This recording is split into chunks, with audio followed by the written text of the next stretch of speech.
Magandang umaga po sa lahat ng mga kababaihan, ang mga kasama po sa Women Empowering Women online na fellowship so that we can encourage one another. Magandang umaga po at welcome sa ating pag-aaral ngayon. Tayo po ay manalangin. Maraming salamat, Panginoon, sa araw ng Biyernes na ibinigay mo upang nagkakasama-sama kami bilang mga kababaihan online as well as physically sa church. Maraming salamat po sa lahat ng mga kababaihan na kabilang dito at sa mga pagtuturo at pagtutuwid na ibinibigay niyo po sa amin. Salamat po sa lifelong lessons. Habang kami nabubuhay, kami natututo sa inyong mga salita. Samahan niyo po kami sa kapangyarihan ng Banal na Espiritu. Salamat po, Panginoon, sa pagpapaunawa niyo ng lahat ng kabutihan, katapatan niyo. Ganun din, salamat po sa Wi-Fi at magandang sound system. Maraming salamat po sa lugar na ito kung nasaan ako sa tahanan ito na temporary naming tinitirahan. Pinararangalan ka namin at pinapupurihan at sinasalubong ng acknowledgement ng inyong kabutihan at katapatan. In Jesus' precious name we pray. Amen and amen. So tayo po ngayon ay mag-aaral patungkol sa panlasa. Mahalaga po ang panlasa, diba, no?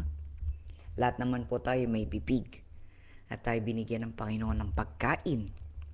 At kung tayo kumakain, kailangan naman ay merong lasa ang ating pagkain. Nagpupuri po tayo sa Panginoon at nagpapasalamat sapagkat ang katawan po natin ito para lumaki, lumago, lumakas, kailangan ito ng pagkain. At dahil sa kailangan natin ng pagkain, kailangan natin ng may lasa na pagkain. Kaya binigyan tayo ng Panginoon ng dila at diyan sa ating dila na yan, nandiyan yung ating mga taste buds na tinatawag na nalalasahan niya ang pagkain. Either ito ay matamis, maalat, mapait, at sa iba't iba pa. Ganon din kung ito ay matabang or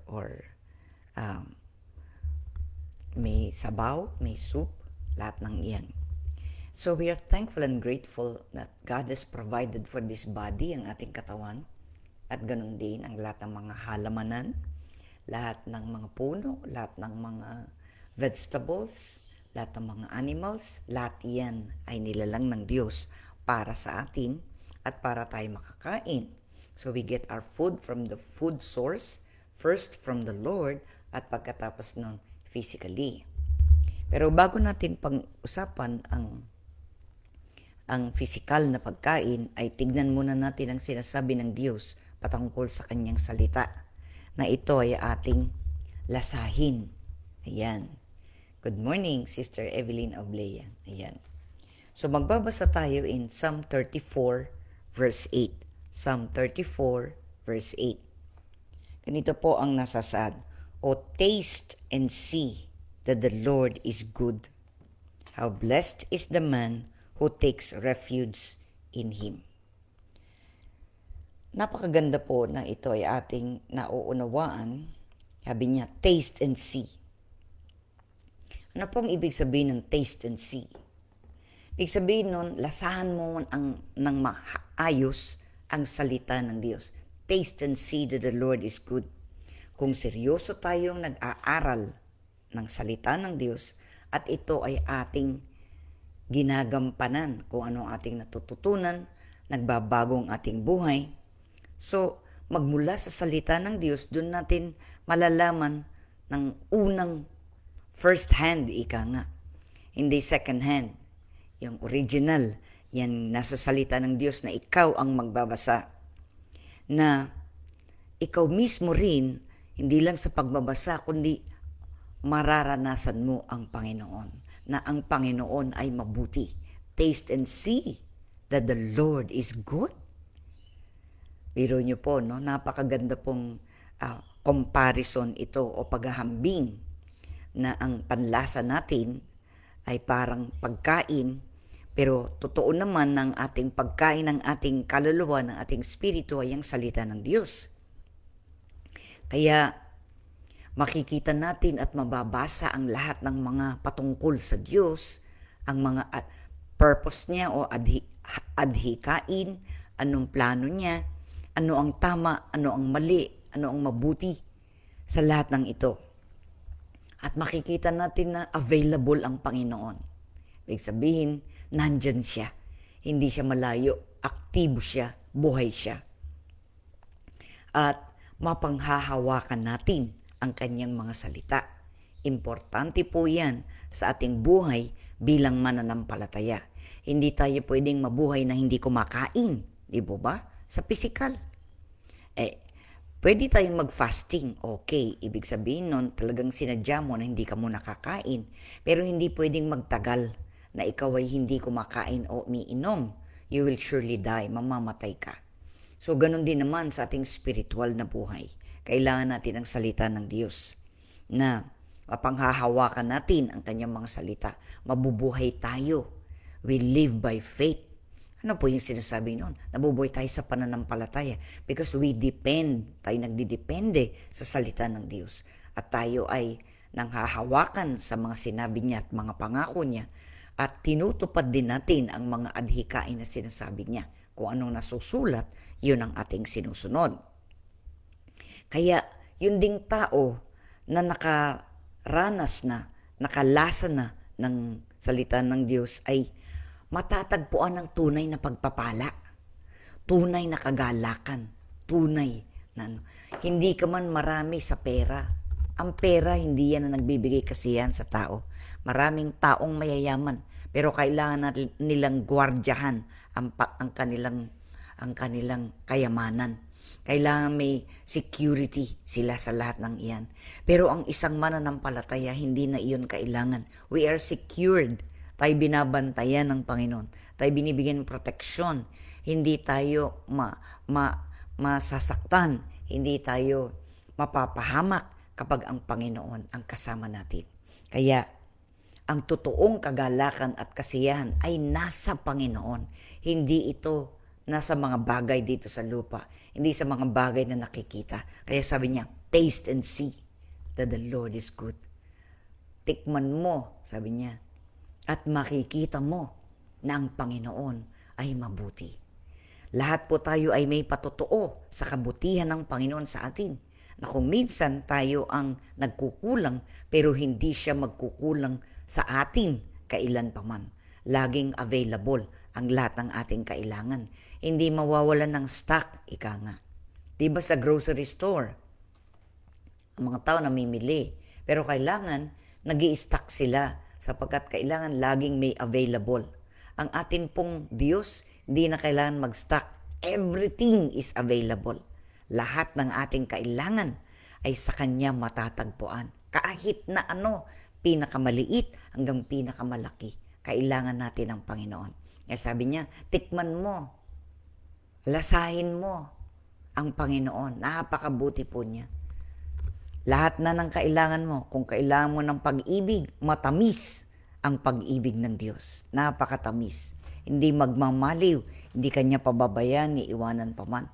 Kung protection ang kailangan mo, bibigyan Kanya ng protection na hindi mo tatagpuan kahit kanino, kahit sa tao. Dito, napuputol ang buhay ng tao, hindi continuous, hindi patuloy, pero ang ating Diyos ay patuloy siya. So, ganun din naman, kung ang ating spiritual na buhay ay kailangan niya ng pagkain para lasahin at makita ang kabutihan ng Diyos, ganyan din naman sa physical. So tayo dumako in Matthew chapter 5 verse 13. So isa ito sa mga nalalasahan natin. Ito, Matthew chapter 5 verse 13, 1-3. Sabi dito, kayo'y asin ng sanlibutan. Kung mawalan ng alat ang asin, paano pang mapapanauli ang alat nito? Wala na itong kabuluhan, kaya tinatapon na lamang at niyayapakan ng mga tao. So, importante po sa atin bilang mananampalataya ang asin. Diba kanina sabi natin, taste and see. Siguradong may lasa ang Diyos. Siguradong hindi siya matabang. Siya ay mabuti sa lahat sa atin. Ngayon, ating pag-aralan muli na ang sabi niya, kayo ang asin ng sanlibutan. Ikaw, ako, bilang mga kababaihan, tayo ang asin, tayo ang pampalasa. Kahit na nandiyan ang pinaka magandang ingredients, halimbawa yung napakagandang beef, napakagandang mga gulay, lahat ng yan, niluto mo. Pero kapag yan, hindi mo binigyan ng asin, matabang, hindi mo malalasahan. Kahit na gaano pa kasarap ang mga pagkain na yan, ang asin ang nagbibigay ng panlasa sa pagkain. Sabi niya, kaya ang asin ay isang parang kayamanan sa lumang tipan. Ito nagpe-preserve, ito nagpapanatili, at ito ay may panlinis na epekto. Preserving and purifying. Pinipreserve niya, pinahahaba niya ang anumang bagay na iyong nilagyan ng asin. Kaya nga may ham, may bacon, maasin yan. Kasi para magtagal, kahit taon ang bibilangin, meron pa. Kaya nagpe-preserve, yan ang isa. Pangalawa, yung nagpo-purify, naglilinis, nagpapatay ng lahat ng mga germs na makasisira para ang isang bagay ay masira. So, ang buhay natin, ikaw, ako, ang bawat buhay natin, ganyan ang paningin natin. We preserve the environment dito. We purify, nakapaglilinis at nakapagpapatagal ng anumang bagay na nakapaikot sa atin. Napakaganda pong quality yan. So, ito po'y paghahambing kung ano ang role natin bilang mananampalataya dito. Tayo nagpe-preserve, tayo nagpapapanatili ng kabutihan. Tayo nagpapanatili na hindi nagtutuloy ang kasalanan o ang mga bagay na di matuwid sa nakapaikot sa atin. Tayo ang nagpe-preserve ng kabutihan din para hindi manatili ang kasalanan nakapaikot. At tayo pinapaganda natin ang salita ng Diyos sa pamamagitan ng ating pagsunod sa Kanya. Kaya kung tayo masunurin sa Panginoon, ay binibigyan natin ng parangal, binibigyan natin ng lasa na napakabuti ng nasa Diyos. Na binibigyan ng diin ng mga mananampalataya ay tinawag ng Panginoon para maging impluwensya sa mundong ito. Napakarami pong impluwensyang hindi tama. Pero tayo, we are a Christian influence. Ibig sabihin, ang mga Kristiyano ang nag-i-influence. Positibong ating influence. Diba marami ang mga tao, sabi nga, pag sinabi yung pangalan ng ganito, that is an influential person or influential family. Kilala yung ang pamilyang yan. May dating ang mga pamilyang yan. Pag sinabi ng mga pamilyang yan, ang mga tao sumusunod. Maraming taong ganyan. The whole world.